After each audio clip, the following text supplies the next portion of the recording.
Bonjour, l'objectif ici est d'apprendre à calculer une longueur à l'aide du théorème de Pythagore. On va commencer par rappeler l'énoncé de ce fameux théorème en illustrant chaque étape sur la figure. Si un triangle est rectangle, ici le triangle ABC est rectangle en B d'après le codage, alors le carré de la longueur de l'hypoténuse, c'est-à-dire l'aire du carré rouge sur la figure, autrement dit AC au carré, est égal à la somme des carrés des longueurs des deux autres côtés, c'est-à-dire la somme des aires des deux carrés bleus. On peut donc dans ce cas résumer l'égalité par AC au carré est égal à AB au carré plus BC au carré avec les lettres de la figure. Pour illustrer l'utilisation du théorème de Pythagore, on va partir d'un extrait du brevet 2022 en Polynésie. Dans cet exercice, on nous demande de calculer une longueur, celle du segment AC.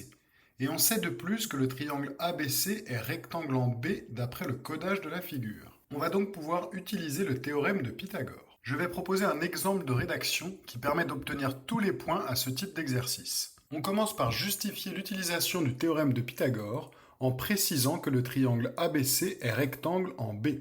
Ensuite, on écrit le théorème de Pythagore dans ce triangle.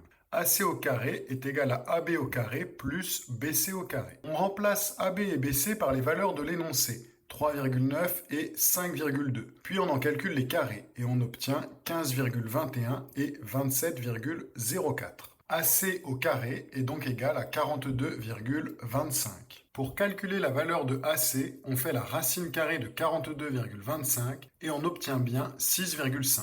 La longueur du câble est donc bien égale à 6,5 mètres. Pour conclure et pour s'entraîner, voici quelques exemples de calcul de longueur. Je recommande également de faire une petite figure à main levée sur laquelle on ajoute l'angle droit et les longueurs connues.